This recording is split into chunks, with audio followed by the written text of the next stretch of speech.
What's up? Hey, We're back for another one. for another episode of Infinite Fantasy. Oh, yes. It's been a while. It has been quite a while. Let me tell you, it's been a while. It's been a year more. Has it really? So let me see how long. Let me see. Oh, I gotta turn my phone down. It's been October 2019. Oh, wow. So it's almost been 2 years. Wow. We're coming on 2 years, which is something we'll talk about. Yeah. So I guess we'll talk about it now. So originally, before we get into the games we're going to be talking about, let's list the games we're going to be talking about first. To keep people interested. Sorry, we're a little scatterbrained. Again, we haven't done this in like a year and a half. Definitely. So what the show is, first off, we are going through every bit of Final Fantasy media to find out what the best one is, what our favorite ones are, but also, more importantly, to scientifically determine what is the most Final Fantasy thing that there is. Yes. And there's a lot. There's a lot. There's so many. We're going to be playing the main numbered games. We're going to be playing the side games, spin-off games, Books, manga, anime, movies, whatever. everything. Anything, any sort of consumable media that has Final Fantasy characters in it is a Final Fantasy thing, was branded as Final Fantasy. Yeah. We're going to be going through it one by one to determine which one is the most Final Fantasy. So far, the first episode, if you listen to it, we did 5 things. Mm-hmm. We concluded with... so we talked about Final Fantasies 1, 2, and 3, then Final Fantasy Legend 1 and 2. Yes. Where we ended there, we have two lists. Mm-hmm. The most enjoyable, our favorite ones, Oh, yeah. and then most Final Fantasy. We'll go to the most enjoyable first. We're probably not going to recap this every episode from here on out. It's going to get pretty long. We're just trying to refresh ourselves at this point, basically. Yeah. It's been many a month since we've done this. So So number 5, our least enjoyable game so far, was Final Fantasy Legend. It was kind of boring. Yeah, it was just boring. It was still like crazy, like lots of wacky things like guns and explosions and stuff. But like it was interesting, but I feel like Legend 2 did it better. Yeah, for sure. Speaking of, most enjoyable, number 4, Legend 2. Again, it was just kind of a better experience than the first one. Number 3, Final Fantasy the original. It's a classic. I love it. Classic. But I feel like, honestly, it was just like you wouldn't be able to get through it if you didn't have a walkthrough. Yeah, definitely. Like, it's just very, very difficult. Number 2, Final Fantasy 2. Classic. Love Final Fantasy 2. Yeah. And then number 1, Final Fantasy 3. We thought it was great. Mm-hmm. We were talking about this earlier. In hindsight, it's been a year and a half. Yeah. We barely remembered anything about that game. But we'll talk about it a little later because there's something that we did involving Final Fantasy 3 a little later. And then with the most Final Fantasy list, it is mostly the same except for Legend and Legend 2 are flip-flops because Legend 2 was not anything like a Final Fantasy game. No way. It went way off the rails in a big way. So we swapped those two. So Final Fantasy Legend 2 is the least Final Fantasy game we've played so far. Anyway, that's the refresher. In this episode, we're going to be doing another 5 things. Yes. However, like we said, it's been a year and a half since we've done this. I think we're going to go to an episode per item at this point, just so we can get a little more into them, so they're fresher in our minds, because some of these early games that we're going to talk about, we played, again, like a year and a half ago. Yeah, probably over a year ago. And like most of them take about like 20, maybe 30 hours to beat. And so like if every game has to take that much time, and like obviously we can't be playing it together all the time, so like we're gonna have to like refresh our minds and just try and think about these games hard, because we haven't played some of these ones in like a year. Yeah, exactly. So yeah, we're gonna switch to an episode per thing after this, and again, that'll keep the show more frequent as well. I'm cutting this in after the fact. Just want to let you guys know, major spoilers for all of the games we're going to talk about today. Yeah, all 5 of the games, we're going to spoil them all the way. So if you don't want to hear spoilers, we're not going to get into like specifics, but we are going to talk about the main plot beats. Yeah. So just to let you know. But let's get into it, shall we? Yeah. The first game we're going to be talking about, we played it a while ago. We have it on the screen here we're watching. You can't see that, but we can see it. This is Final Fantasy Adventure. Oh, yes. For the Game Boy, the original Game Boy. We played it on an emulator, just so you guys know, so we could play it on a TV. But this is, I think this was billed as a Final Fantasy game in the West when they brought it to America. But this is a Secret of Mana game, actually, one of the Mana games. Which I've heard good things about. I haven't played any of them besides this one. Yeah, and this game was good, if I remember correctly. So it's like a Zelda-like game. Yeah, definitely. It's not turn-based. There's no random encounters. Yeah. There are just like enemies walking around the world that you attack with your sword. You have like some magic. Yeah, different like items, like a hook shot kind of thing. Oh yeah, and there's like a bow that you can get. There are like different. I don't know if there's necessarily boats, but I do remember a chocobo being involved. Yeah. Because like obviously it's Final Fantasy game, so you're going all around the map, and like obviously there's gonna be water. And shit like that. So you got to cross like bridges and stuff. Again, like very much the first. I've never actually played the first Zelda, the very first one. I've played it barely. I've never like beaten it or gone far. But what I've seen of the game, this is very much like that, where you're going through different like tiles of like the overworld. You're just, like, with random enemies. But it was an interesting game. As far as the story goes, I'm reading off of the Final Fantasy fandom wiki right now, just because it's been so long. I guess let's try and recap what we remember about this game. Okay, yeah. And then I'll kind of go through the story on this wiki. So you are a guy. Yeah, you get to name your character. There's two characters you have. One of them's like a support. You don't really play as. Yeah. She just kind of follows you around the whole game. Is like. It's kind of like an escort thing, but I think she can help you. Like, she can get items for you and stuff. Yeah, and I don't think that there's any danger of her, like, dying. Yeah. Like, she's not going to get hit by anything. But you're like a warrior. You start in, like, an arena. You literally get, like there's, like, at the beginning, there's, like, a scroll of text, and, like, you literally just, like, get plopped in an arena and have to fight this, like, cat thing. Yeah. And then something happens. Yeah, like, something happens, and you meet this princess. I think she's a princess. She's some sort of like important figure. Yeah, and you have to escort her to. I don't know if you learn about the tree yet, but you have to bring her to like this, like life tree, basically. Yeah, I think they call it the Mana tree. Mana tree, yeah, because it's a Secret of Mana game. Yeah. So you have to bring her to the Mana tree. And then throughout the game, there's an evil guy, Dark Lord, whatever, trying to also like corrupt the Mana Tree, I think, or destroy it, something like that. Yeah. And eventually it culminates in you getting to the Mana Tree and having a big final boss fight, which I remember being sick. Yes. And it honestly, like, it made me want to like speed run the game because of like how it just felt so nice to like move around and attack and like do all your spells and stuff. I thought it was a very like fun boss fight. And I just like, I feel like towards the end of the game, like the story, like the story slowly builds. Yeah. And like at the beginning, you're not super invested, and like towards the end, it gets like, I feel like the same with all Final Fantasy games. Like at the very end, it becomes like super intense and like very story driven. But at the beginning, obviously, you just don't really know these characters and don't know what you're doing. Yeah, because I remember. I don't remember the specifics about it.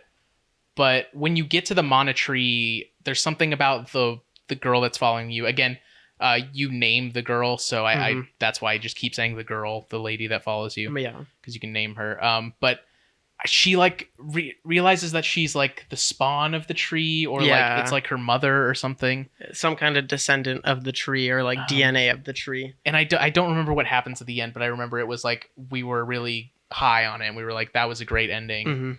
I thought that was cool. But yeah, let me see if I can get any insight from this plot, this story section in this wiki. So yeah, there is a Dark Lord. The world's threatened by a Dark Lord looking for the power of mana. He has an evil wizard named Julius.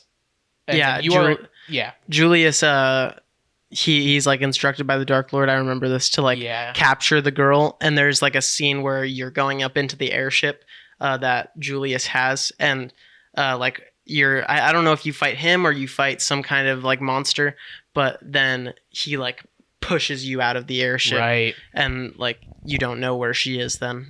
Yeah, and it says we're a gladiator and our parents were killed by the Dark Lord, the main character, and then we've been imprisoned and forced to fight for the Dark Lord's entertainment. I remember that now, yeah. But then we escape from there, and then we learn about their plans to take over the Mana Tree. And then when we escape them, we chase down Julius to the waterfall. I remember this. Yes. And then we push him off, and then we think he's dead, but I do think he comes back later. Mm-hmm. Oh no, we fall down. That's what happens. Yeah, that's right. That's what you were saying. Then that's when we meet the woman, and we have to help her find the magical objects needed to defeat the Dark Lord. That's what it says. Which sounds like a Final Fantasy game for sure. Yeah. So yeah, I think this is just generally you're like walking around, you're talking to people. We're not going to go through like the whole story in depth, but yeah, I think we basically covered it all. Mm-hmm. Let me get to the end here. Oh, right. Okay. So Fuji, they call her Fuji in this story thing. I think that's like the default name maybe. Mm-hmm. But the woman that you're following, her mother's spirit is within the Mana Tree. Oh, okay. And so Julius and the Dark Lord are trying to destroy the Mana Tree to get the power of mana from it. What happens is you do defeat Julius, who is like at the end like consumed by the Dark Lord. They're kind of like one at the end. I do remember that. You defeat him, but he also still ends up destroying the Mana Tree. And what happens is Fuji, the woman that's following you, decides to sacrifice herself and like become the Mana Tree. And then I do remember at like the very end, the screen where it says the end, it's like a little sprout. Yeah. Oh shit. Yeah, that was good. Let me pull up. I did take a picture of it. Let me see. Yeah, right here. It says the end with a little sprout, and that's so nice, and like a little spotlight shining over it. Yeah, so I remember that ending was like it was really nice to see, and I thought it was really like well written and everything. Mm-hmm. We're also seeing this boss fight. I remember this boss fight of this like Hydra. Yeah, that was sick.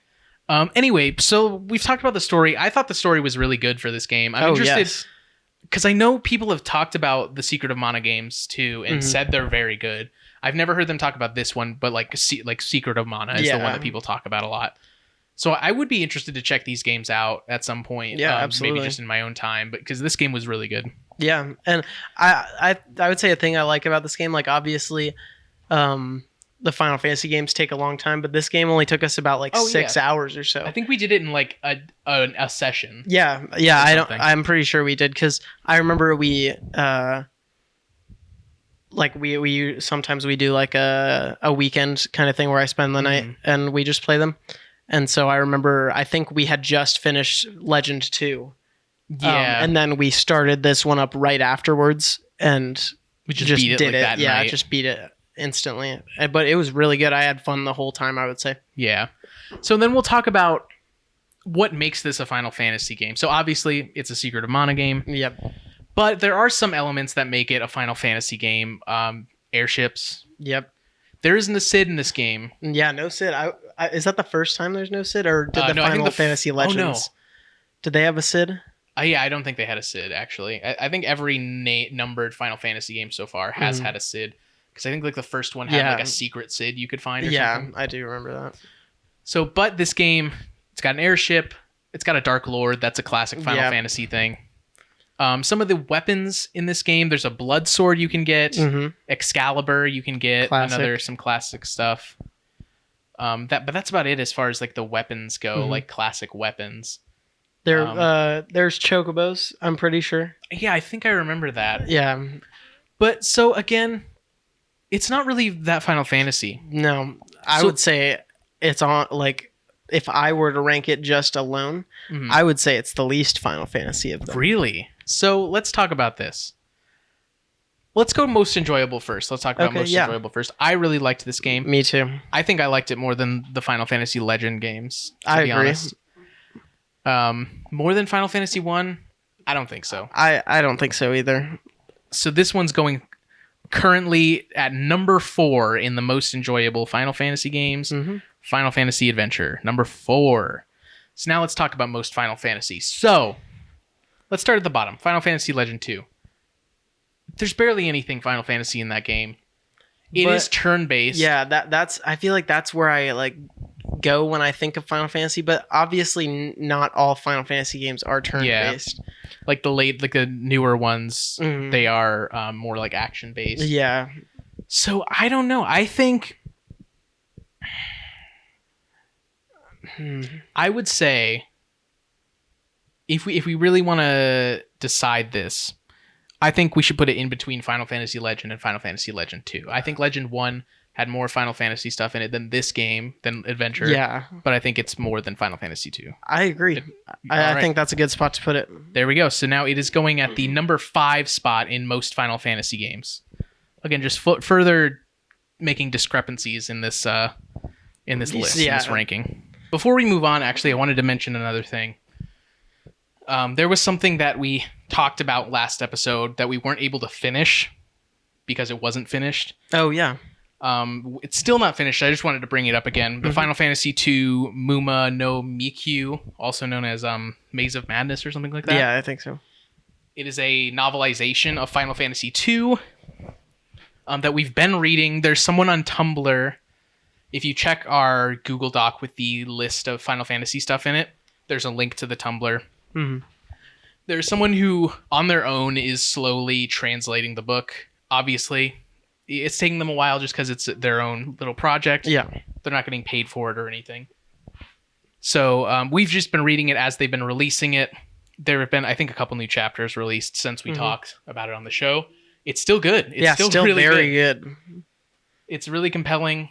But again, that's all I wanted to say. I just wanted to bring it up just to make sure. It's awesome that person is doing the work as well. I really want to shout them out because it's hard work. Because we definitely cannot read Japanese. Yeah. But let's move on to the next game. Yeah. Final Fantasy IV, the next numbered Final Fantasy. Oh, yes. This game is good. Oh, it's very good. I mean, all the numbered ones are really good. So obviously. Far. So the thing about it is, what I've realized since we've been playing, like the more recent games that we've played, number 3 and number 4 kind of blended together in my mind a little bit. I agree. But since then, I've tried to like piece it together, and now I do sort of remember the differences. But again, this one's still very foggy to me. So let's talk about what we remember about Final Fantasy IV. We played the Game Boy Advance version, but also emulated again so we could play it on the TV. Yeah. Final Fantasy IV, you play as Cecil. You are a dragoon for the king. You have a friend, I think he was also a dragoon or something. Named, I don't remember his name. I don't either. But basically, I think they like kick you out or something for one reason or another. I think it's because like Kane, that's your friend's name. Kane's the other guy. But so I think what it is, the reason that you get kicked out is because the king that you work for, he's basically trying to gain the power of the crystals, and you think that that's wrong. And so basically you go against the wishes of the king, and that's why he kicks you out of the dragoons. But I think you're still part of the like kingdom, and like you're just a lower class like knight. They just like demote you basically, which is a super compelling like start to the game. I really like this like political struggle that it starts with, especially because most of the games have been like, you're 4 guys and you're the warriors of light, so go do the thing. Yeah, this is like the first game. Final Fantasy III kind of had this a little bit. This is the first game with like serious characterization and character moments that happen. Yeah. Like, I mean, obviously 2 has this too with like the NPCs, you know, our boy... Guy. Our boy, Guy, Minwoo. Yeah, Minwoo. Yosef. I can't forget Yosef. Classics. But like this game, like the main playable characters have like really interesting arcs in this game. Yeah, you have Rosa, who is kind of like another friend. I think she's like a princess, and like again, one of those kind of people. But Kane is like really interesting. He's on this like noble quest to like prove that what he is saying is right, that you shouldn't abuse the power of the crystals and things like that, and to like be it's very like Jedi, like Luke Skywalker kind of thing, like not falling to the dark side, like showing people the good in this. There's also Sid, as we can see. Yep. He looks way different in this game, though. Oh, he is a party member. I think, right? Is he a party member? I'm not sure actually. I can't remember, but yeah, he is like a grizzled like engineer looking guy in this game. Big beard. But again, going back to the arcs that happen in the game, like Kane, your friend, has a really interesting like Riku style arc where he goes evil, but then comes back from that and is I can't really describe it because it's been so long, but I remember it was really well written, and I really was like in it with the emotions of like Kane super and invested Cecil. in their story because like they were basically brothers. Like they like grew up in this town and grew up in like the army basically with the dragoons, and so like just seeing Kane like be so conflicted with like what he thinks is right and like Cecil trying to like get him to like do good is just like super compelling, and like it's just a good story. It's really good because the king is doing this thing. Kane is trying to uphold what he thinks is right, what he thinks is like good and just.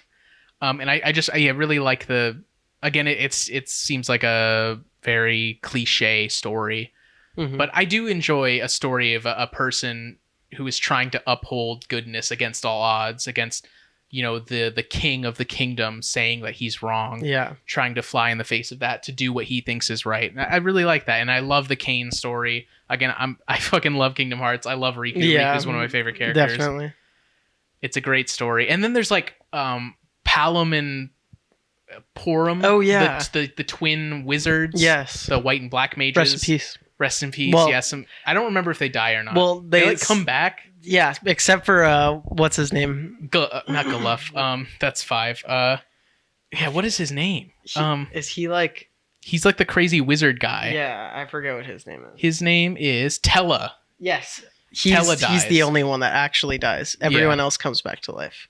Yeah, Sid is a playable character, I believe. Oh, okay. I think again, don't quote me on it, but yeah, Palom and Porum, all these magic people. users. Yeah, magic users. There's who's this? I don't remember this at all. Yang Fang Leiden. He's a monk guy. I think I do remember this guy. Yeah, I do. There's a monk guy. There's Sid. Edge Geraldine. Oh, there's Palom. Yeah, my man. I think I do remember Edge as well. I don't remember Edge. Oh, yes. He's like a cool ninja guy. Mm-hmm. And then there is someone named... So Rosa, who is like a white mage archer. And then Edward Chris von Muir. Oh, yeah, he's a bard. My man. I do remember him. And there's Fusoya, which was like a god-like person or something. Yeah. Who like aids us. Probably like towards the end of the game. Yeah. So... Again, all I really remember is like the character stuff with Kane and Cecil and everything. I don't really remember the actual story. I know it's like evil person trying to take over the world, probably some crystals. I don't know. 4 crystals, probably. I remember you go to the moon at some point. Yes, you do. Which is wild. I do remember that. So let's see if I can go through the story here. Yeah. On the wiki, just to... Oh, we wanted to mention, by the way, just across the board, the music slaps in all these games. Every game. Nobuo Uematsu, one of the greatest composers of all time. I'm going to say ever. It. Yes. I'm going to say of any music of all time, Nobuo Uematsu. Just amazing. Amazing guy. Great music in all these games. Even the ones that weren't like composed by him, the ones that aren't like I don't think Final Fantasy Adventure. I don't think that was composed by him. No, I don't believe so. But I'd have to double check. Still, great soundtrack. Yeah, all of them. Every single one. All the battle themes, all the boss fight themes, like really got stuck in our heads in a good way. Yeah, I never got tired of them at all. Oh, I agree. That's something that I really want to give props to Nobuo Uematsu for. And I apologize for mispronouncing his name.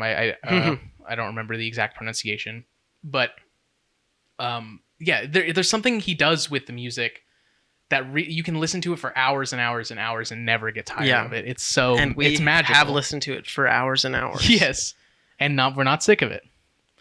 So yeah, let's see if I can gain any insight on this story. Yeah, so the king is like attacking things to take the crystals. There are, again, 4 elemental crystals in this game. The king is forcing the dragoons to attack the keeps and take the crystals. And you as Cecil are like, this is wrong. I don't want to do this anymore. And so they're like, get the fuck out. And you're kicked out, and you're basically like on your own with you and your friend Kane. You go around journeying, trying to stop the Red Wings is what they're called. Yeah. The like force of dragoons. You're trying to stop them from taking the crystals, and you're like going there to try and like block them from doing it every step of the way. We find Fusuya. He's a Lunarian. He's from the moon. He's watching over the rest of his race. And I don't know. Golbez is a person. Oh yeah, I don't remember who Golbez is. I feel like I'm pretty sure Golbez is like a henchman. Yeah, like the henchman for the bad, like big bad guy. Yeah. Okay. So I think again, I don't have time. Okay. So there was something about there are Lunarians, people who live on the moon, or entities who live on the moon. Fusuya is one of them. They help us out. There was like an evil entity named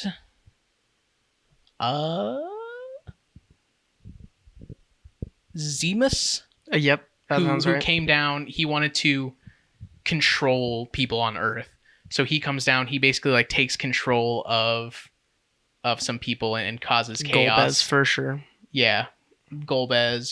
The king. I think at one point he takes control of Kane. I believe so. Yeah, and that's kind of like what the whole like back and forth between like his like values are. Oh, that's right. They also summon like a giant robot that you go into and like destroy from the inside. Yes. That's supposed to like destroy the world. So yeah, that's what happens basically. You travel to the moon, stop Zemus. End of Final Fantasy story. Yep. So yeah, I mean, this game is good. Oh, it's very good. Let's talk about what makes it Final Fantasy. You got party members. You got the classic like white mage, black mage, archer, dragoon. Is this the first game with a dragoon, or was Final Fantasy 3 had dragoon? Maybe. I think because Final Fantasy 3 had the job system. I'm pretty sure they had dragoons. Yeah, so that's something interesting about this game is this one has set classes for each character. Oh yeah, they have their own like kind of stuff that they do. But they do change classes like throughout the time sometimes. Yeah, they like evolve their class, sort of similar to the first Final Fantasy game where you can evolve it. Chocobos. There's chocobos. Airships. Yes, there's a Cid airship. There's crystals. You travel to another world. Yep. Technically, if you count the moon as another world. Like towards the end, you fight this big bad that's like some form of chaos or darkness. Yeah, classic thing. It's trying to take over the world.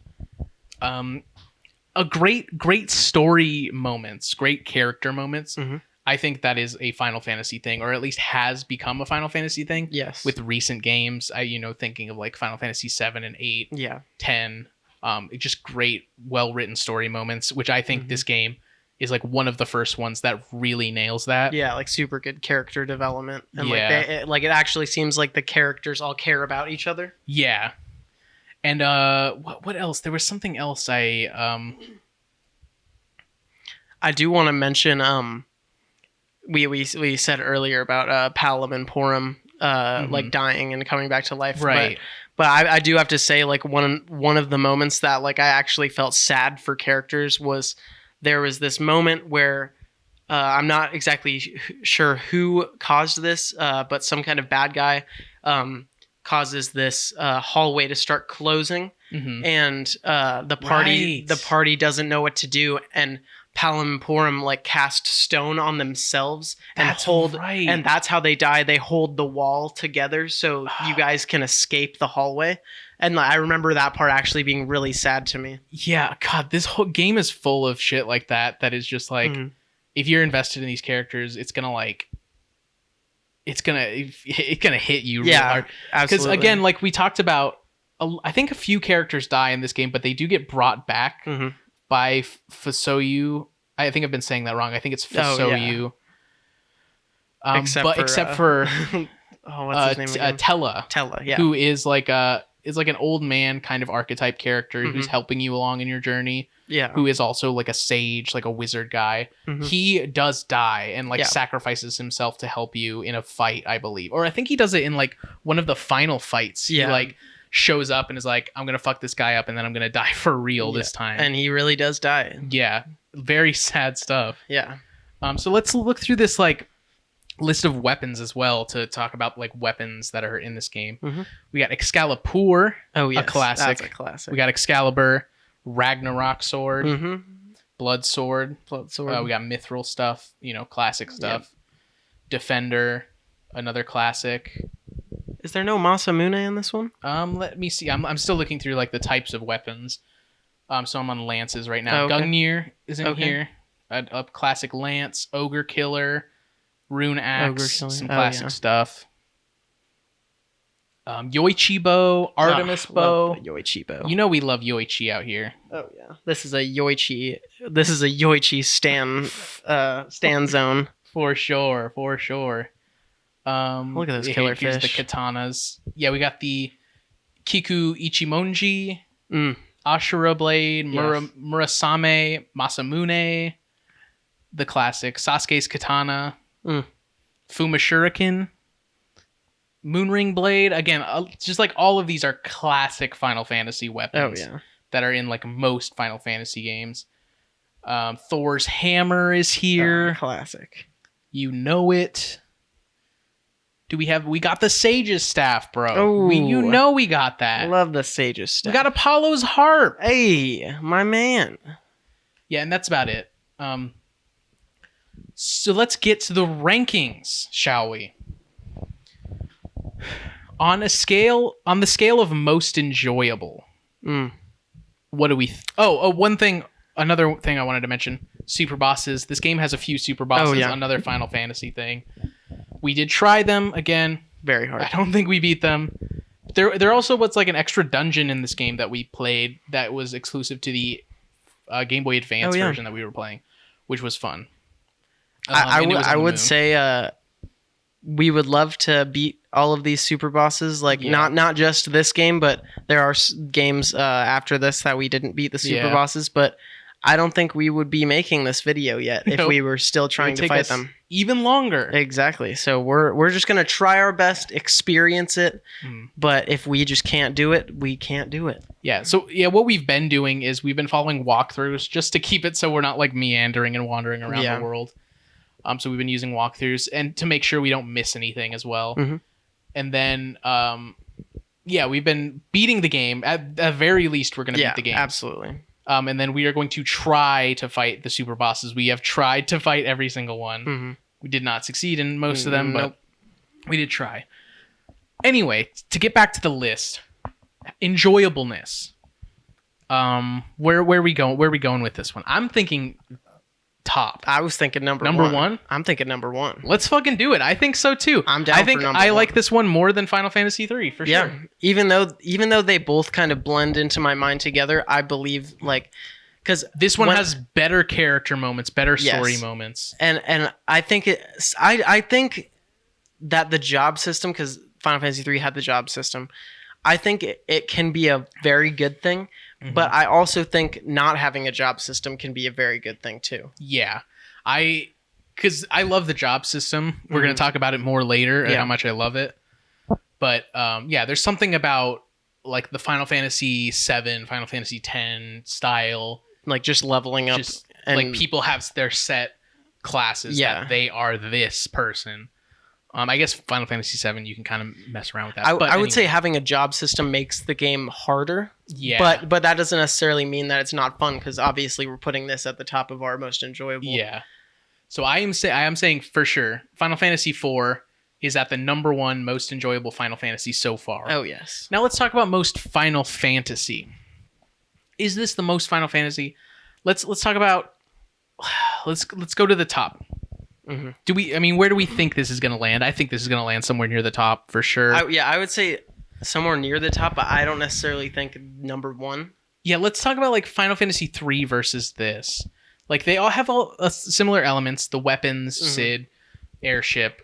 But see, I feel like Yeah, go ahead. I feel like when I think of Final Fantasy, I think like obviously this game has the crystals and stuff, but I think like specifically of the four warriors of light, and I don't think this game necessarily had like a good idea of that because there's a lot of different party members that you have throughout the whole game, and so like I just feel like that's more relevant in the third game. It is, but I think Final Fantasy, like, I guess we haven't gotten to there yet in our quest, but I know from experience in other Final Fantasy games, they do move away from the four Warriors of Light trope. That is true. And they get to more of a cast, like a cast of characters kind of thing. So I think this is more telling of what Final Fantasy will become in the future. Yeah. But I don't know, like, what are we grading it on? Are we grading it on what we think Final Fantasy is going to be? Or are we grading it on, from our experience with these games, what we know Final Fantasy to be? That's a great question. Because, I mean, because it's going to change. I think if we're grading it on what we know Final Fantasy to be with our knowledge today, it's number one for sure. But if we're doing it the other way, where we're doing it with just the knowledge we have from these games, I think it's below 3. I agree. Because I do agree with you that they do change, and like that is true. Like they get away from the Warriors of Light, and like I don't know. I think something in me is saying that it's not. That is saying that it's not more Final Fantasy than the Final Fantasy 3. Because the other thing too is like so far in a lot of the Final Fantasy games we've played, you are going to different worlds and stuff. This game kind of has that where you go to the moon. Yeah. Final Fantasy 3 has like really does that. Like you start in that little world and then you find out it's a part of a larger world map, and then I think you also go to another world after that maybe. Yeah, I think so. So I don't know. Yeah, maybe should we put this at 2? I would put it at 2. All right. So Final Fantasy 4, is it the most Final Fantasy? Well, right now it's the second most Final Fantasy game. All right. Let's move on to the next one. Oh, yes. Which is Final Fantasy Legend 3. Oh, yeah, the end of the Final trilogy. Fantasy. Yeah, the final one in the trilogy. Again, if you haven't listened to our last episode, we talked about it a little bit, the history of it. This isn't actually a Final Fantasy game. It's part of the Saga franchise. They called it Final Fantasy when they brought it over to America. But this is part of the Saga games. This one is bonkers. I feel like I don't remember shit about it. I think it's just straight bonkers because, like, whenever I think of the Final Fantasy Legend games, like, I think of, oh my god, wild shit. We're just looking at it right now. Oh my god, I forgot about all of this. Oh man, this game is bonkers. Yeah. Like when I think of Final Fantasy Legend, I think of guns, explosions, robots, and like people eating people, becoming like a mutant. Becoming a mutant, and a lot of people breaking the fourth wall. Yes. And this game is fucking full of it. Yeah. And you fly around in a huge fucking ice cream cone the whole time. Yes, you do. So we're watching a long play of it on the TV right now. We probably haven't played this for like a year. Yeah. So we played this Game Boy. It's only on the Game Boy. We played it on an emulator again. But yeah, like this game again. The Final Fantasy Legend games are bonkers, and I don't know if it's a good thing or not. Like, I don't know. Again, I don't remember. Oh no, I am remembering more about this game. There's like the ice cream cone. You're like leveling it up. You're like going to people. It's called like the Talon. Yes. And you're going to people and they're like upgrading your ship so you can get like cannons on it and shit. It is much more a Final Fantasy game than the other Legend games, if I remember correctly. Yes, it had a better, like a more fleshed out story. Absolutely. Yeah. And there's like a jumping mechanic too. Like that makes me laugh. Things. God, I totally forgot about this game. Was this the one that had like a town, like a metropolis town with like cars? Yeah, I do remember that. One thing I do like about this game is it had a good way of like making sure that you were, or at least you knowing what level to be at, because it gave you a fifth party member that you didn't get to control. Right. And you got to see their level, and I felt like it was really nice because like in Final Fantasy Legend 1 and 2, like we didn't really know what level to be. Like I remember we got like in the first one we got super under leveled and we used the saw the whole to beat time, the final like boss. at the end. But this game, I really like that you have the fifth party member that Yeah. basically is just like a helper for the area that you're in. But it's also like, again, this game has much more of a story than the first two, and so yes. like they help you like progress the story more. Yeah, and they like come in and out too. I remember. So Yeah. I'm looking at the character list right here. I remember Dion is Mhm. like one your buddy that you meet at the beginning or something. He goes away and then he like comes in and out in the story and like joins your party at different points. So yeah, like some really interesting stuff. Let me look through the story. Because do you remember anything else about the story of this game? No. Yeah, I don't remember anything about the story. So we'll see. Right, it starts you off. You're fighting in a battle simulator that is on the Talon. Oh my god! That you could also like. I think you can grind in that during the game. Yeah, I think so. That's crazy. That's right. So you're in a futuristic thing called the Talon, which can travel between past, present, and future. That's right. Oh my god! Because you go to the past overworld, and you can go to the present overworld, and then the future overworld to like affect different things in them, which is super cool. Yeah, and that's crazy, especially for a Game Boy game. Dude, I totally forgot everything about this game. Yeah. And I'm remembering it like very fondly. Yeah, me too. I don't know. Did we have a good time with this game? I definitely had a good time. I feel like going through the Final Fantasy Legend games, I feel like we had a better time going through each of them. Like, yeah. It just got more enjoyable the more like fucking crazy it yeah. got. So yeah, I remember you're going back in time and forward in time, talking with I forget what his name is, but there's like a guy who built the Talon or helps you build the Talon. Yeah. So you're going back and forth trying to find him to upgrade the Talon to stop. There is like a thing. What is that? What was the thing? There's like something in the middle of the world that's like eating the world. Isn't there like a waterfall or yeah, something? There's like a it was like a jar. It was like a thing. Oh, it was like an urn. Yeah, that's like yes. I don't remember what the fuck the deal was. Yeah, but it just like was spilling. Maybe was it spilling and flooding the world more? I don't. Let me look at this. Yeah, like in the future, there's like a big pot that is like spilling over and flooding the world, and that's what you see when you travel into the future is like a flooded world. And so what you're trying to do is you're trying to upgrade the Talon to, I think, like stop the big pot or something. Oh man. So that's what you do. I think. I've got to mention, these games have my favorite sprites for any enemies. They're just all so good. The sprites are sick in this game. Their names are hilarious too. There was a hole in the ocean. Yes, there's just like a big hole in the ocean. I remember this. And you go in there to fight like the final. Says hole in the ocean. Yes, that's the wiki page. Hole in the ocean.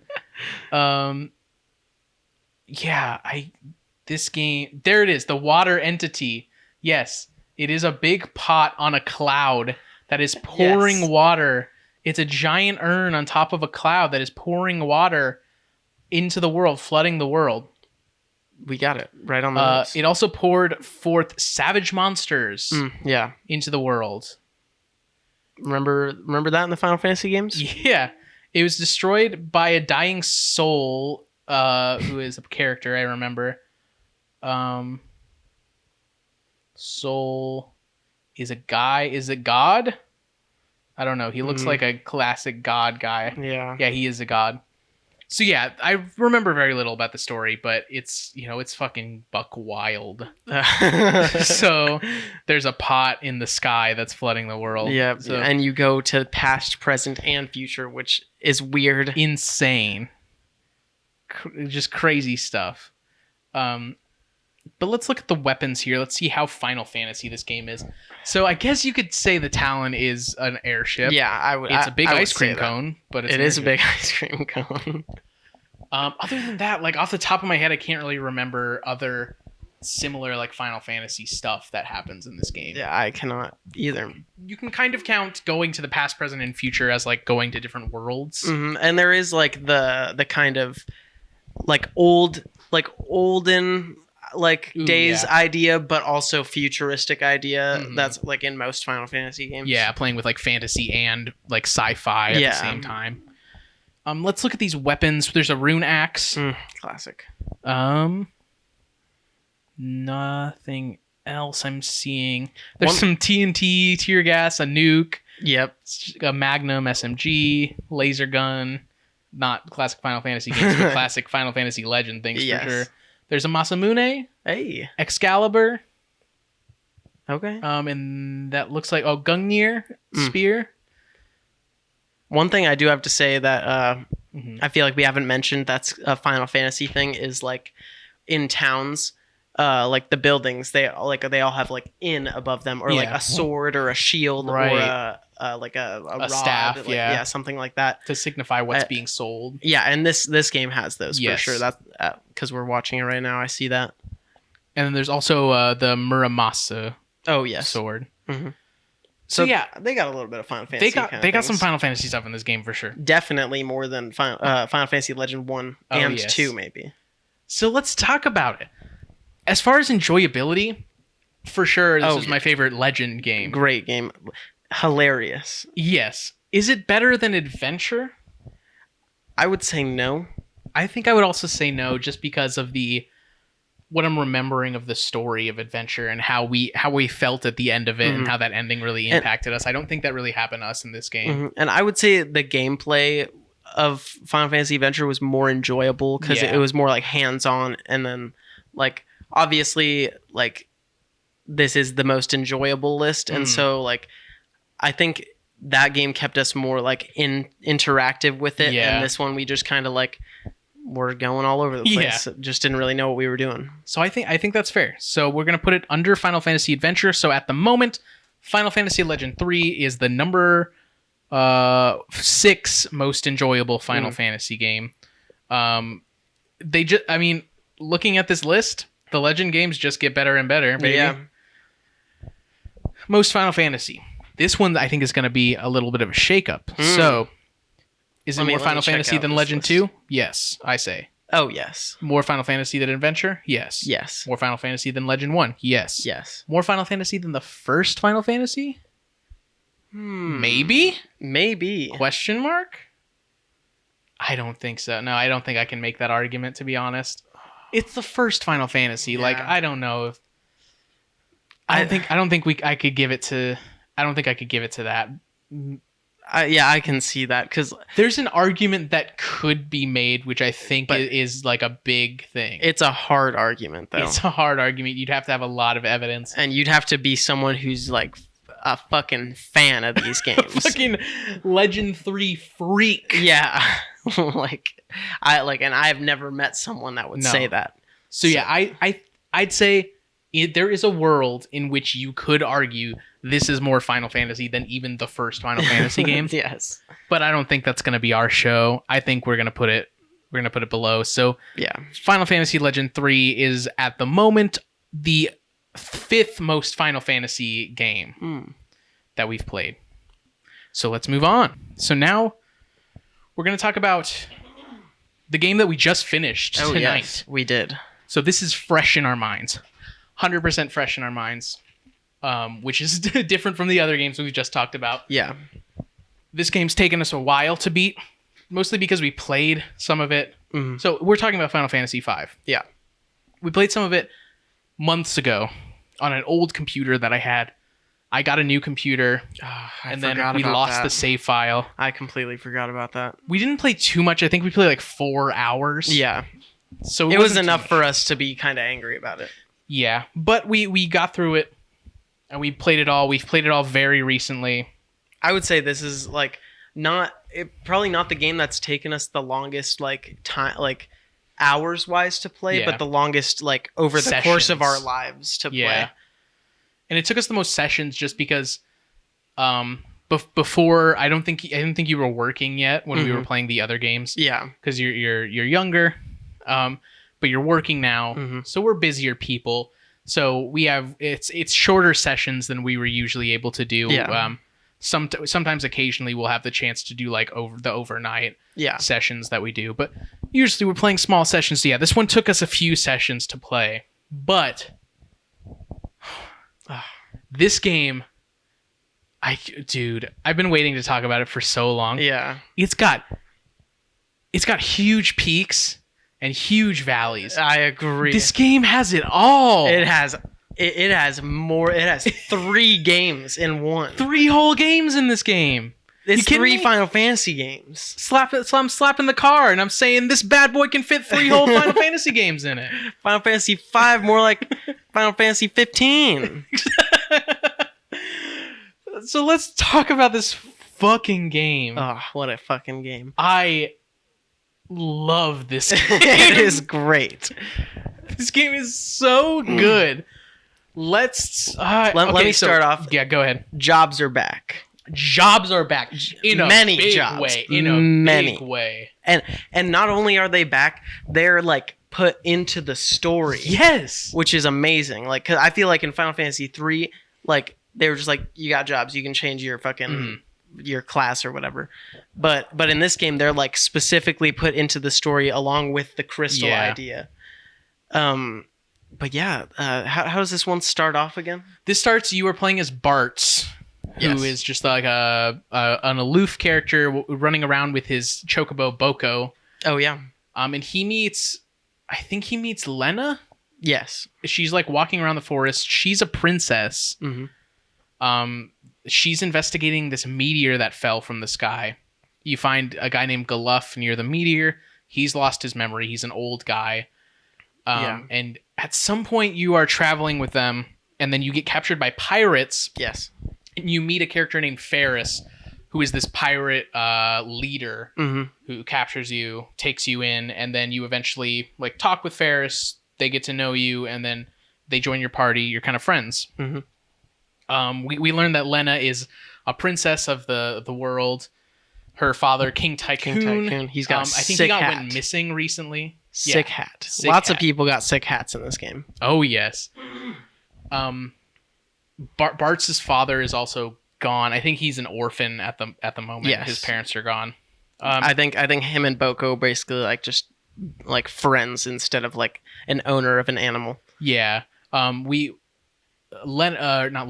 Ferris, their pirate ship is piloted by Sildra, who is a sea creature, like that water like pulls dragon the ship, kind of water thing. dragon thing. Something. So you're going on adventures with these people. You're going around. You're collecting elemental whatevers. I don't remember what it is at the beginning. Crystal. No, that's right. The crystals are like breaking. Yes. There's like stress put on these crystals. And you're trying to. I think I remember what's happening is, like all the elements of the world are like slowly coming to a halt. Yeah. And you have to like try and save the crystals. So like the wind, the water, the fucking fire, earth, or whatever, they don't stop doing what they're doing. And so every time you get there, the crystal like breaks apart right when you get there. And as the crystal breaks apart, there are crystal shards that you pick up that are new jobs that you can equip to your characters. And so let's talk about the job system. I fucking love it in this game. It's amazing. This game 100% is the best gameplay wise of any of the games. So how it works is you can it's similar to Final Fantasy 3. You can equip a job to a character. The job in this game, the job levels up as well in its own right. Yes, and you gain different abilities based on what job you're using. Yeah, so each job has like its own sort of abilities, like different stuff that it can do. But the interesting thing about this job system is you can master a job and then you can switch to a different job, but every character has one like ability slot. You can slot in like an ability you've learned from a previous job into that. So like if you wanted to be a summoner, but you learned like the white mage stuff, you can be a summoner and also have white magic because you equip the white magic ability, which is so sick. It's awesome.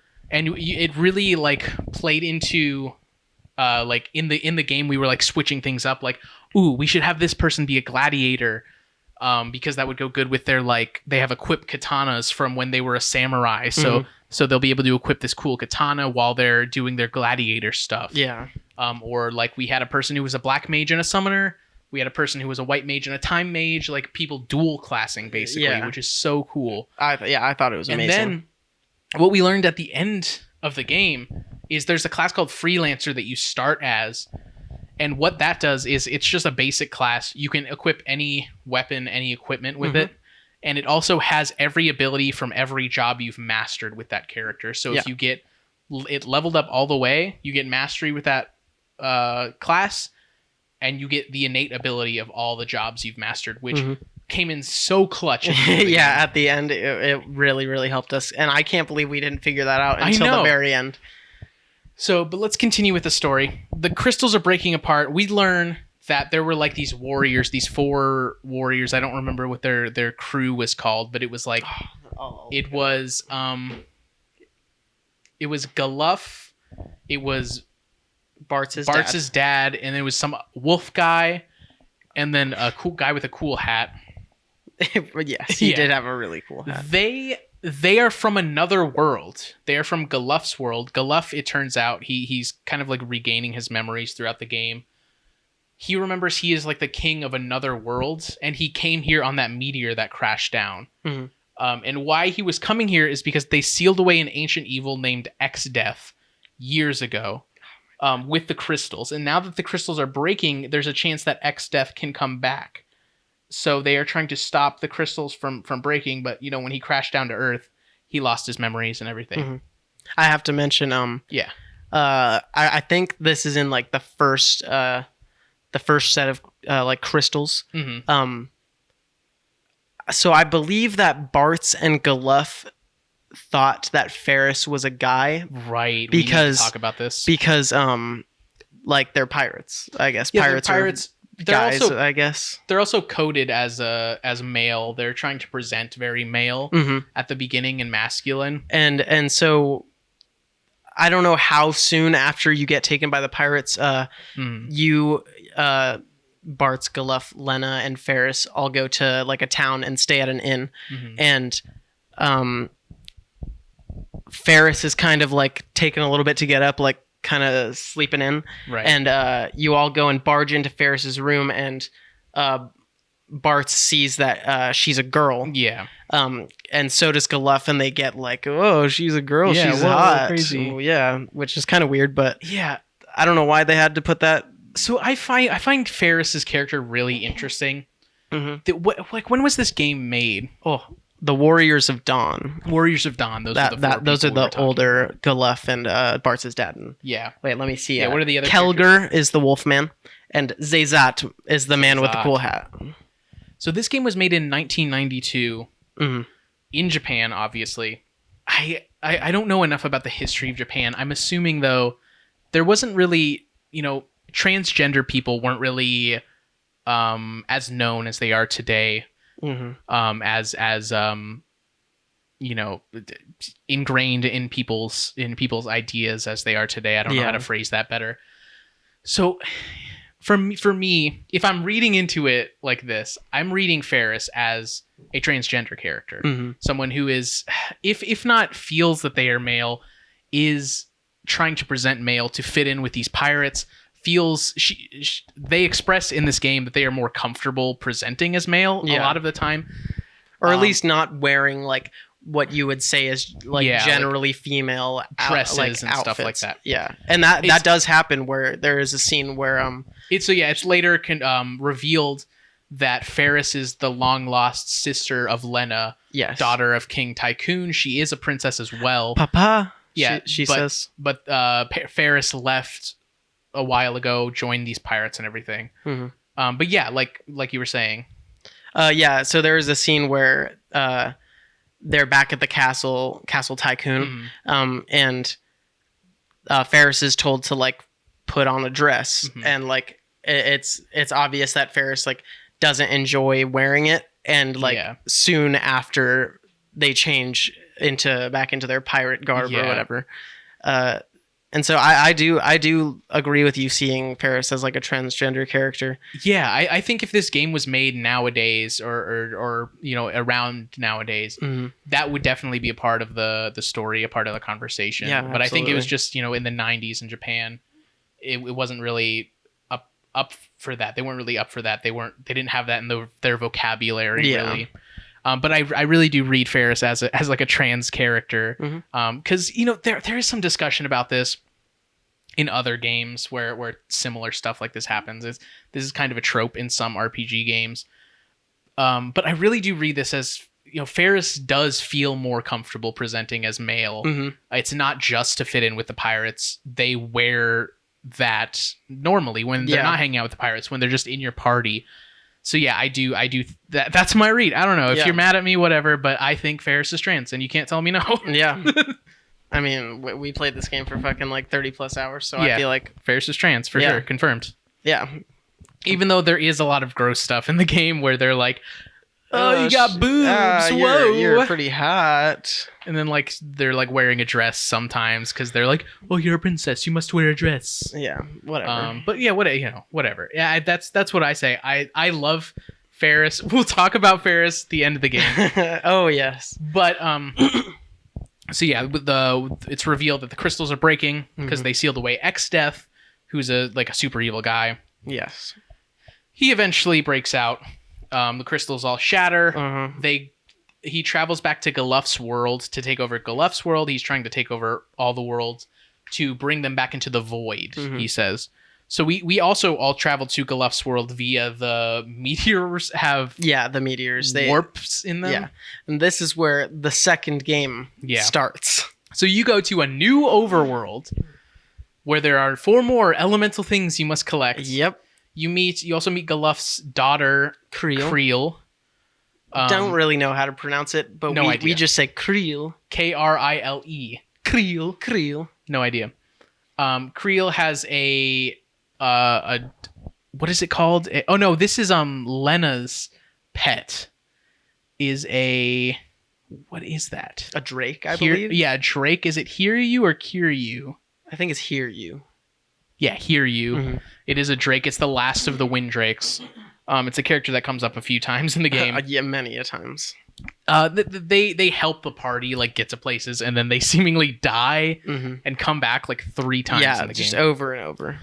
Anyway, we get to Galuff's world. We do some shit there. We find out more about X-Death. We find out that there's a life tree or something that gives life to this world, and X-Death is the spawn of the tree. Again, going back to Final Fantasy Adventure a little bit there. Yeah, we also find out that Galuff is a king. Yes, Galuff is the king of this world. Which is one of the things he couldn't remember, obviously. Right. So yeah, X-Death is revealed to be the spawn of this tree. You collect the elemental whatevers. I don't remember what they were in this world. You fight X-Death. X-Death's like, "Oh shit, you killed me, bro." And then he seemingly dies. But then we wake up in a new world. Oh. And here's where game number 3 begins.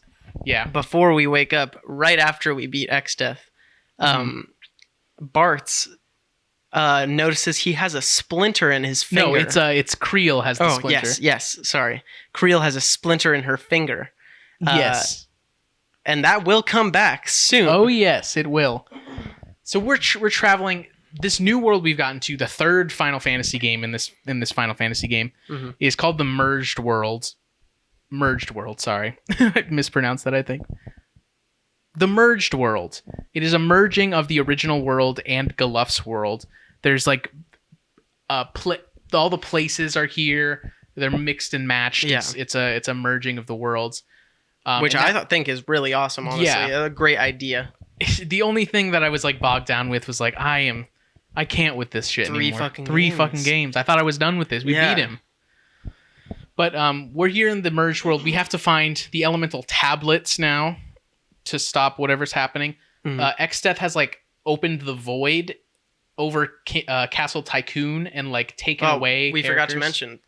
Yes. What happened with X-Death? Also, I forgot to say this too. Right before we defeat X-Death in the second in Galuff's world, we were helped by a man named Guido, who is a turtle. Yes, he is just a turtle. The best turtle. I love his little sprite. He looks pretty cute, and I love when he falls over. Yeah, that's a nice little sprite too. But so not soon after we get into the merge world, Creel is really.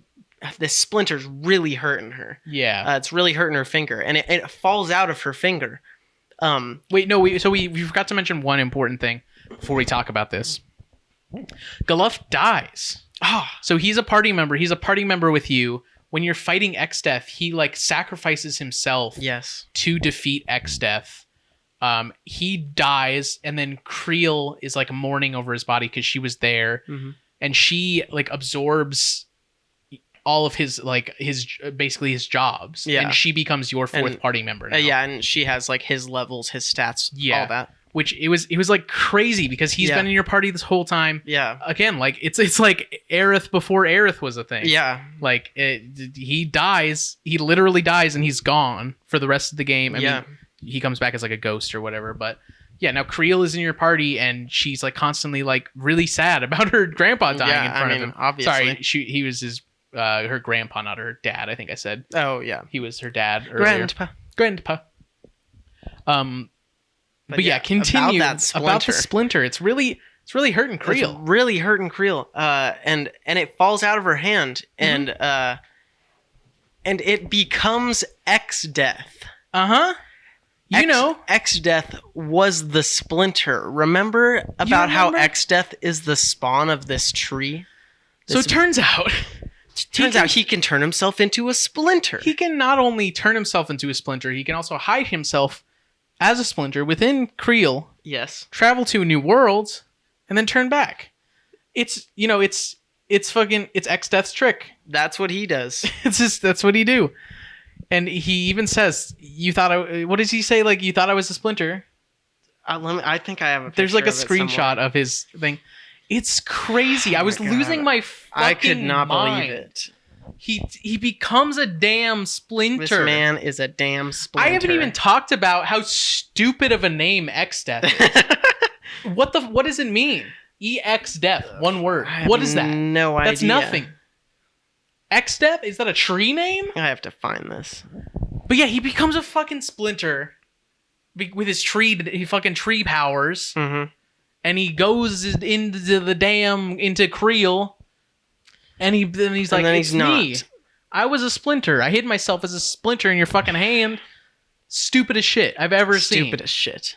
I was so mad at that point. But I was so mad and so just like, it was just the funniest shit. It was so funny. Like, I couldn't believe it. I was baffled. Anyway, you're collecting these elemental tablets to go fight X-Death. Oh no, you're collecting the tablets because there is a castle that has these 12 legendary weapons that you were trying to collect. They're like basically the best weapons in the game. Some of the best weapons. Oh yeah, go ahead. His exact quote is, "Mwahahaha! I turned myself into a tiny splinter waiting for just this moment." I can't fucking make that up. God, I don't know how they made it stupid. But yeah, you're getting these legendary weapons, which are the best weapons for like each class. Basically, you got a lot of the classics in there, and once you get all those weapons, you are able to travel into the void, into these interdimensional rifts that X-Death has opened up, and it brings you into the interdimensional, like the void world, which I thought was like sick. Yeah. So what you're doing is you're like traveling through different areas you've been in the game, and as you get to like the end of the area, there's like doors there, and you go through a door, and then you're like in a new other area you've been in. Like you're in a desert, and then you're in like these caverns you were in, and then you go back to the Phantom Village, and everyone's like frozen in time. Like it's really like it's really unsettling trippy. and wild. Yeah. Like it's really trippy. Like you're traveling through dimensions, and like the dimensions and the worlds are kind of like caving in on themselves in this way. Like it's already become the merged world, but now the interdimensional rift is just like remixing them together in like this crazy way. And then you teleport into like the void itself. In this like black space area, and you're walking around there. You're fighting these 11 like super monsters that are born of the void that X-Death brought. You fight them along the way. Then you get to X-Death. You fight X-Death. Obviously, he becomes a tree. He himself becomes a tree. The sprite crazy on this guy. It's so sick. But also after he becomes a tree, he says that he's gonna like basically suck all of your friends into the void, which include like Sid, we haven't mentioned, and his grandson Mid. Yes, who basically help you build this airship. Right, we haven't mentioned like airship. There's submarine. Yeah. The like airship. I've got to mention is really cool. It can go between airship, boat, and submarine. Yeah, which I would say is like probably the first time that kind of thing has happened. So yeah, I believe so. There might have been something like that in 3, maybe. But sucks up Sid and Mid. The Mughals, Boko. Oh, there's Mughals in this game, right? The pirates, all of them get sucked up into the void after he becomes a tree. And then when he becomes the tree, the what were they called again? The Warriors? The Warriors of Dawn. The Warriors of Dawn appear. They've all died at this point, I believe. Yes. Like they all die in heroic ways throughout the story. But their spirits have appeared here to help you with this boss fight, so they like stop X-Death from becoming any bigger than he is now and using more power of the void. Even King Tycoon is here too, who had died previously, I believe. I don't remember when he dies. Yeah, I don't remember it happening, but he died. Yeah.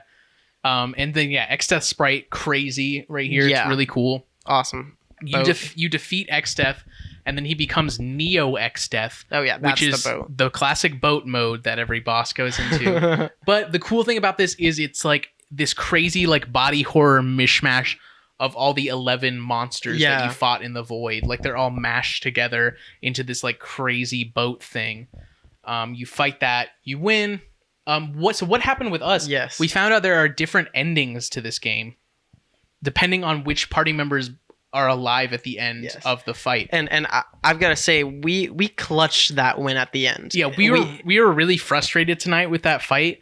We had to grind a little bit, but yeah, it was the most hype shit. And the closest I would say that like we had come to dying and winning like in a game that we've played. Absolutely. Like, it was literally last hit on either of us. Because Bart's, Creel, and Lena were all dead, and it was just Ferris left. We had Ferris. So Ferris had the ability Spellblade, which would let you enchant your blade with different spells. We enchanted the blade with Flare.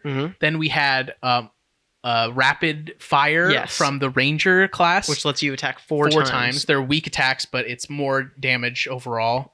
And so, we were at 300 HP with Ferris. Which is absolutely a one-hit kill. One hit kill for sure. From Neo X-Death. Yeah. We were like, before that, we were like summoning Meteor with Bart's and summoning Bahamut with Lena and everything. And just kind of hitting with Creel. Yeah, Creel wasn't really... We didn't really know what to do with Creel at that point. Creel was like a jack of all trades. Yeah. She could do whatever, but not really anything too powerful. But yeah, then Ferris was the last one standing, 300 HP, and we had like one more Phoenix down or something. Yes. And it's like we could use this to revive Bart's. But in a panic, I just spammed the X button and just hit rapid fire, and it worked. And it was enough to beat the boss. Neo X-Death was killed. So clutch. It was wild. We were fucking on our feet. We were so hyped. It was like we watched like the end of the Super Bowl or something, like a last second shot. It was so crazy. And so that leads us into the ending, which we didn't know could be like different types of endings. Yeah. Depending on who is alive at the end. So what happened is Ferris was the only one alive. So the ending was Ferris Yūkyū comes to save you from the void again. Don't know how. Yeah. He just shows up and then dies.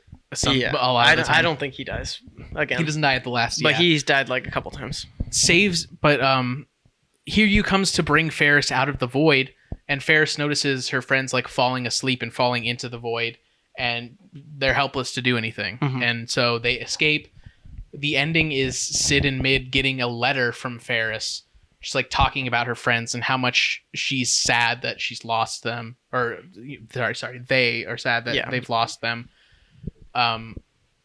And thinking back on the memories they've made with their friends and what they've gone through, and it was like it was really like an emotional ending that really hit me, and it was like showing these memories of the past and like everything. Us thinking that like all the characters that we basically played with through the whole game have died. Yeah, and then they come back with the the spiritly power of Galuf, and the life tree that we're at, like.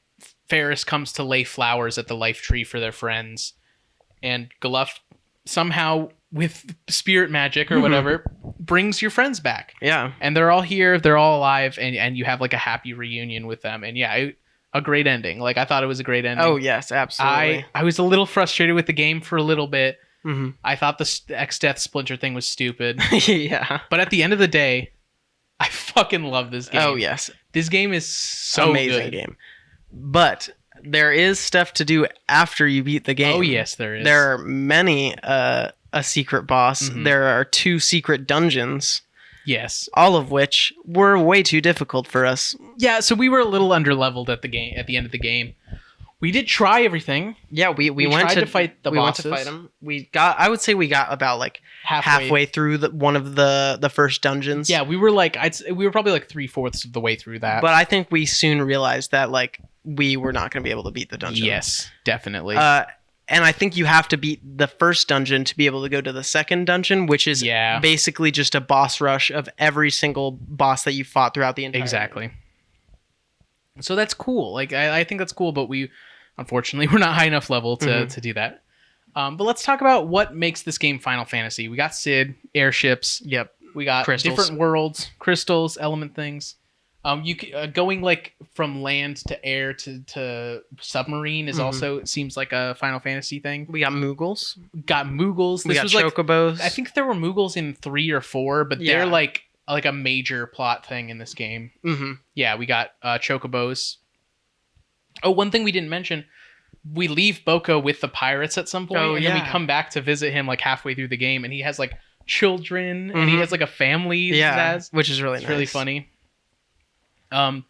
Yeah, we got all this. We got a Sid, obviously. We got some classic weapons: Ogre Killer, Rune Axe.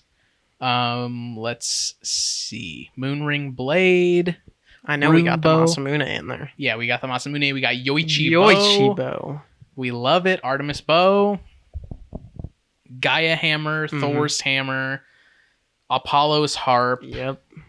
We got you said Masamune, Kiku Ichimunji. Yep. Murasame. Sorry. Yes.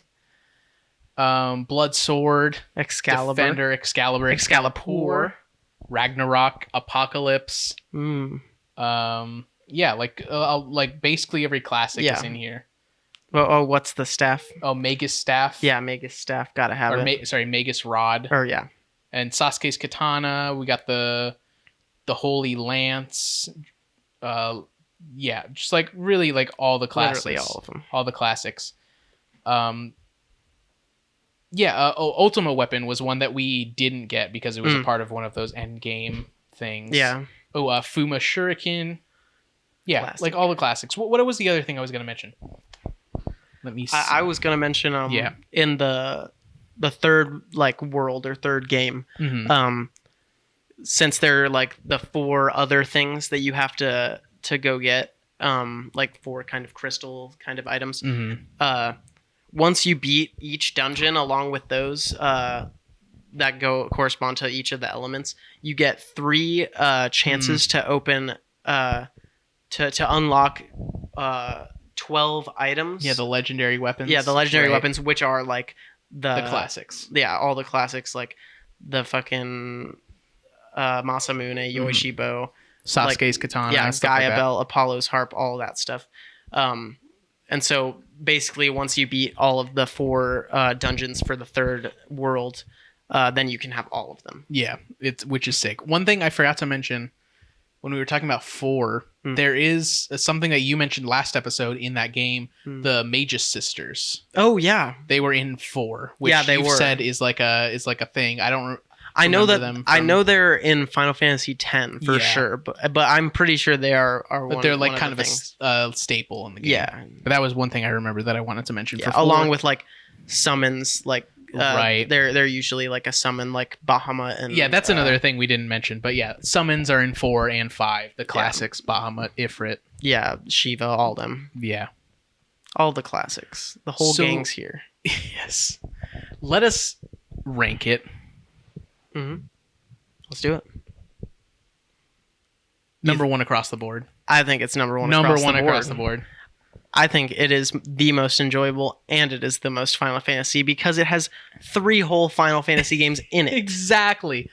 It is so Final Fantasy. This is like the pinnacle Final Fantasy so far. I don't think there's a single thing that is like what we say is in all of the Final Fantasy games, or is a Final Fantasy game thing. Yeah, there's not something that's there. Like, there's nothing that's not in this game. They have the elements 3 times. They got like all of the things. They got everything. chocobos. They got Moogles. They got airships. They got submarines. They got Sid. They got everything. Crystals. They got jobs.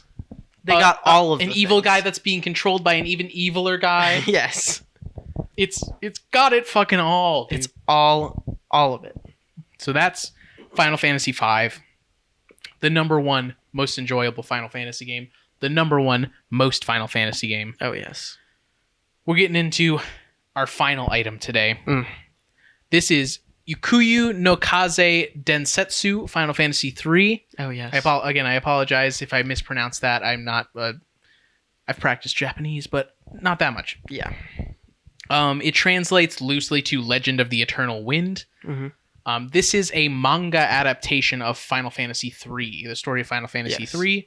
We found it online in Japanese. It's all in Japanese. We couldn't read it, but we did look at the images and look at the panels and try to like piece together what was going on. And we've played Final Fantasy 3, so we kind of understood what was going on. It's very loosely based off of Final Fantasy 3, the game, I believe. Yeah. Because there were a lot of things that we did remember, and there were a lot of things that we didn't. absolutely did not recognize whatsoever. There's like a guy that joins your party that like can controls birds. He has so many birds. I don't know what was going on, but it does follow the story of Final Fantasy 3, which, if I remember correctly, there are like 3 like gods basically of this world. There's Une, Doga, and Xandi. Yes. Une and Doga were like good. Xandi becomes evil, wants to take over the world, basically. You play as like a cast of 4 warriors of light who are like orphans. Yep. They are kind of like raised by Sid as kind of like a grandpa figure. They eventually travel on an airship and realize that their world is actually a part of a much larger world that has been taken over by the darkness. They decide to go out, save the world from darkness, defeat Xandi, defeat whatever Xandi was being controlled by, the eviler part. Oh, it was like I think it was just called like the darkness or something. Yeah, or like the cloud of darkness. I think I think it was the cloud of darkness.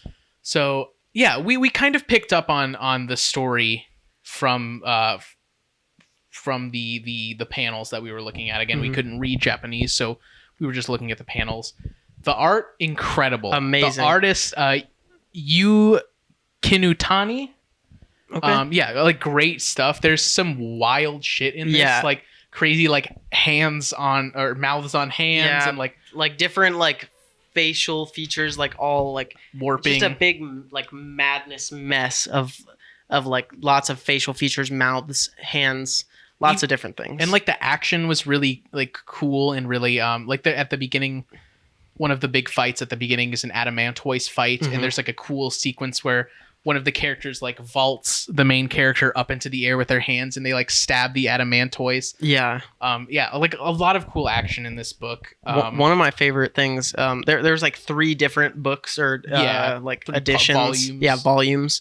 And one of my favorite things is because most of these manga are like all black and white drawing, but at the beginning, like I would say like first 4 or 5 pages, basically shows like a preview of the volume you're about to read, and it's all in color, and it's all the pictures are really beautiful looking, and like obviously we could tell like from some of the images like which characters were what and like what was going to happen, which I thought was really cool. Yeah. So like unfortunately we couldn't read it, but yeah, we wanted to do the best we could.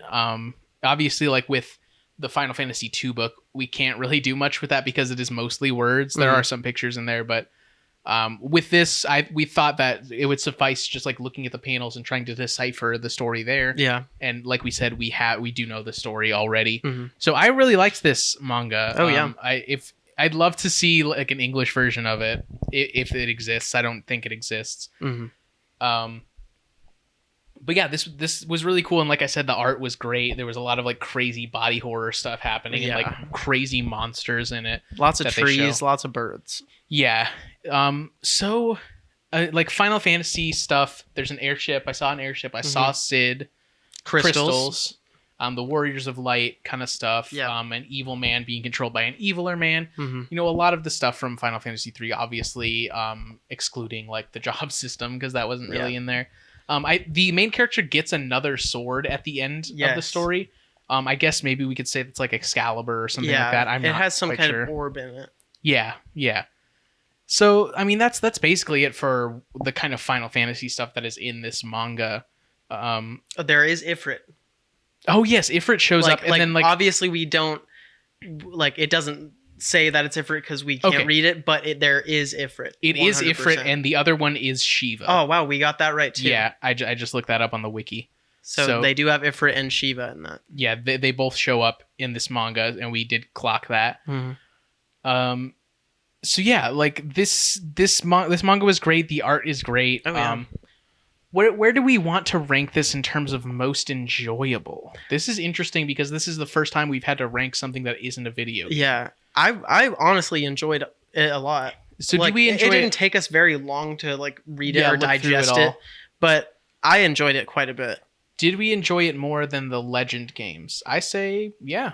Yes. I would rather, if I had to choose between, I don't want to like equate the time it takes because obviously this took us like very short amount of time compared to playing the Legend games. Let's say if I had to read this for 30 minutes and if I had to play the Legend games for 30 minutes, I'd rather read this. I'd rather look at this. I think the art's great in this. Adventure? Even more? I would say I like it more than Adventure. I think obviously the Game Boy doesn't have much that you can do in terms of graphics, but the art in this book is just beautiful. Yeah. And horrifying. Yes. So I would say I enjoyed it more than Final Fantasy Adventure. Final Fantasy, the first game. Would you rather read this manga or play like 30 minutes of the first Final Fantasy game? I think I would rather read this manga. Would you? I think I would. Let me think. You know what? Fuck it, yeah.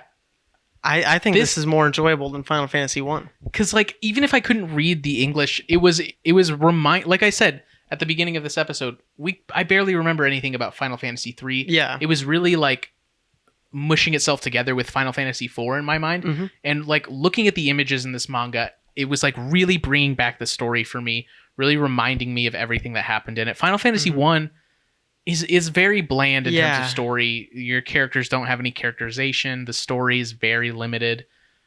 Yeah, I say this is better than Final Fantasy 1. I agree. Final Fantasy 2? No way. This definitely doesn't beat Final Fantasy 2, but yeah, I think this Final Fantasy 3 manga is more enjoyable than the first Final Fantasy game in terms of the criteria we've given it. Yes. So this one is going... Yūkyū no Kaze Densetsu Final Fantasy 3 is the number 5 most enjoyable Final Fantasy media. So far.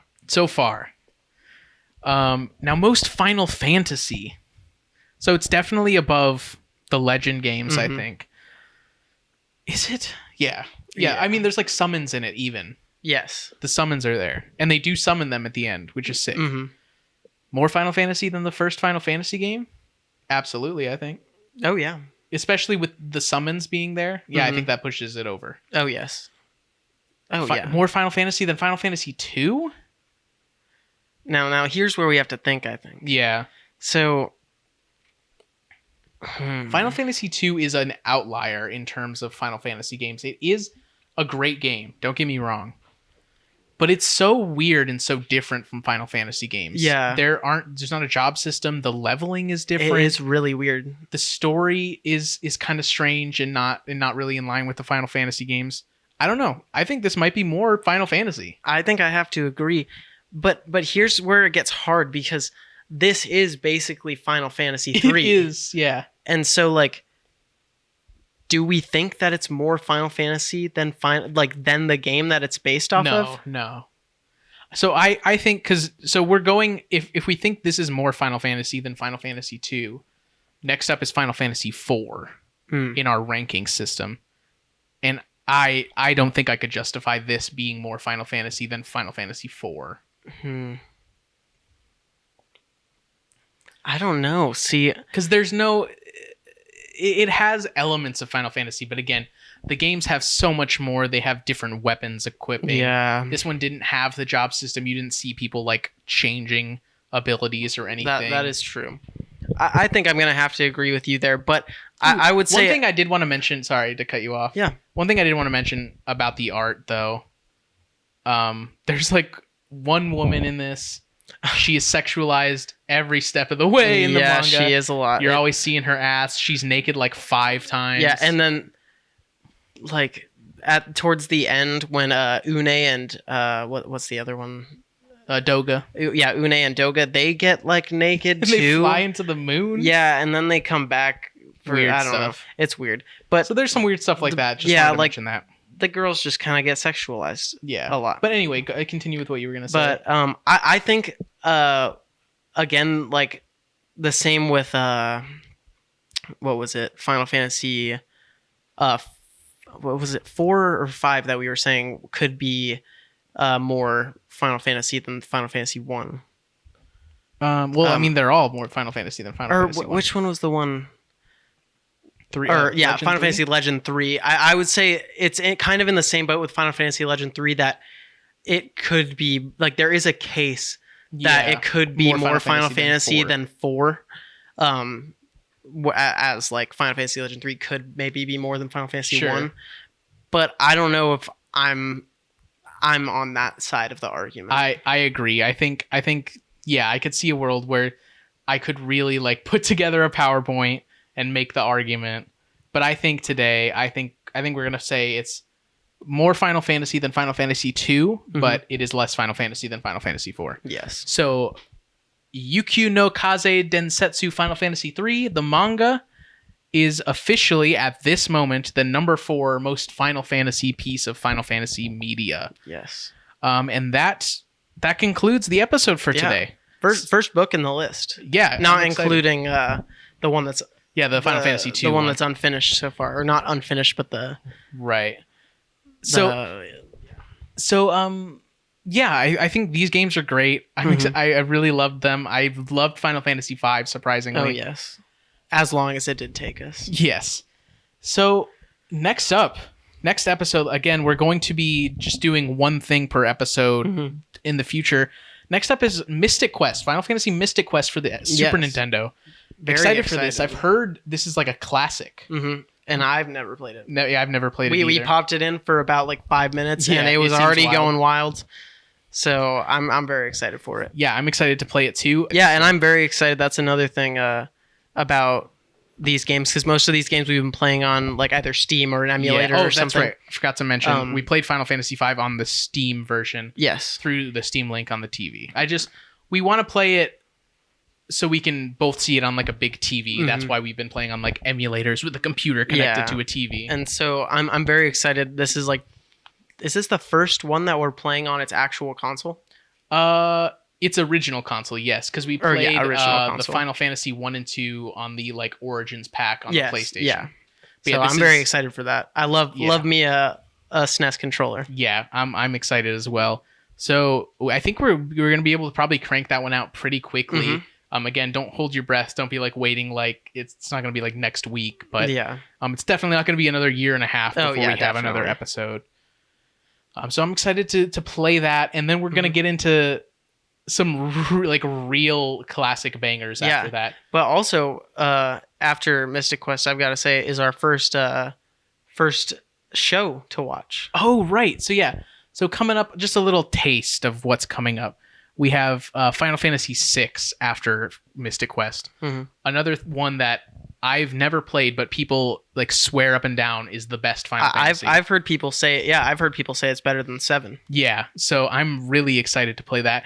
We also will probably have a guest for that episode because my friend Sean mentioned to me, he's a fan of the show, and mentioned to me he has also never played it and wants to play it. Yeah, absolutely. So I think we're going to have a guest for that episode. And then, after 6 is Legend of the Crystals, which I think is an anime, you said? Yeah, I think so. And I'm That's very cool. excited for that. I've never seen like any Final Fantasy movies. I know Advent Children is a pretty popular one. Which is also coming up. Well, not even soon. Sorry. It's not gonna be up. But yeah, but I've never seen any like movies or TV shows related to Final Fantasy, so I'm excited for that. Yeah, we're really getting into the world of like where Final Fantasy starts to branch out a lot. Yeah, I would in say we're terms of, getting like, side into like games. the golden era. Oh yeah, oh for sure. Because like really quickly we're getting like 6, 7, 8, like the Chocobo Mystery Dungeon games, which I've heard some stuff about. Airgeist, which I don't know if we're actually gonna play Airgeist or not. Because it's like a weird fighting game that like has Final Fantasy characters in it. Is It's that a weird. Wonder Swan? No, it's not a Wonder Oh, Swan okay. game. There are some Wonder Swan games though. Yeah. Anyway, but we don't want to tease you Yeah. too much about what's coming up. If you want to see what's coming up, check the description of the episode. Mhm. We have a Google Doc that has a list of all of the Final Fantasy things that we could find. Yes. It hasn't been updated in a little bit, so there's some like newer stuff that hasn't been I'm added. sure there's at least 10 or 15 Yeah. more things. But let us know if there's anything you think is missing on that list. Yeah. Comment below. We will add it to the list for sure if there's anything like within the 90s or anything that you think is missing. Or if you just want to let us know to update it, I'll probably update it before I upload this podcast. Yeah, let us know, and let us know what you thought about our rankings. If you disagree, Yeah. I want to know what you guys think about these games. If you think that the Final Fantasy 3 manga is more Final Fantasy than Final Fantasy 4, Sound off in the comments. or the actual game that the book is based off of, just tell us. Yes. Give us that PowerPoint presentation. If you know Japanese, translate it for us, please. I'd love to read it in English. Oh yes, I would love to hear what they're saying and not just think that they're talking about birds and trees. And pants. Pants. Yep, forgot about that. But anyway, yeah, thank you so much for listening. I hope you enjoyed. Oh yes. Again, let us know your opinions in the comments and stick with us for the next episode. It's gonna Yeah. come way more quicker than this Yeah, one did. Won't take a year. I will guarantee it. Me too. You're gonna like the way you look in that episode. I guarantee it.